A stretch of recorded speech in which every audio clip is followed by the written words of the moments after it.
தோட்டத்துக்குள்ளே தேன் எடுக்க போகலாம்.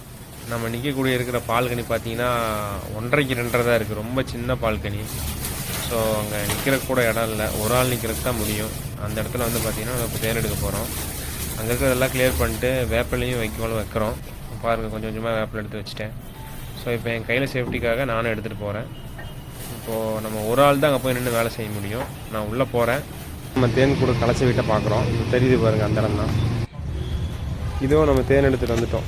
ஸோ பாருங்கள், இந்த அப்பார்ட்மெண்ட்லேருந்து நம்ம தேன் எடுத்தோம். தேனோட குஞ்சு ரெண்டு எடுத்துருக்காங்க. தேன்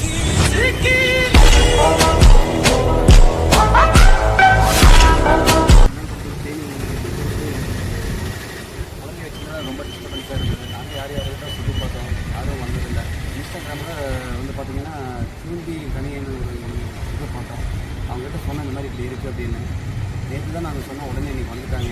இன்றைக்கி வந்து எங்களுக்கு இங்கேருந்து தேனை ரிமூவ் பண்ணி கொடுத்துட்டாங்க. ரொம்ப சேஃப்டியாக இருந்தது. சுற்றி இருக்கிறவங்களுக்கு யார் எந்த டிஸ்டர்பன்ஸ் இல்லாமல் நீட் எடுத்து கொடுத்துட்டாங்க.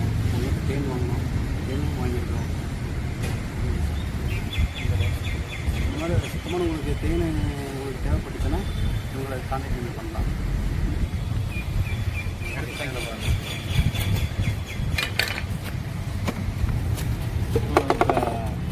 அவர் வீட்டில் கட்டின ஃபுட்டில் இருந்த தேன் பாருங்கள்.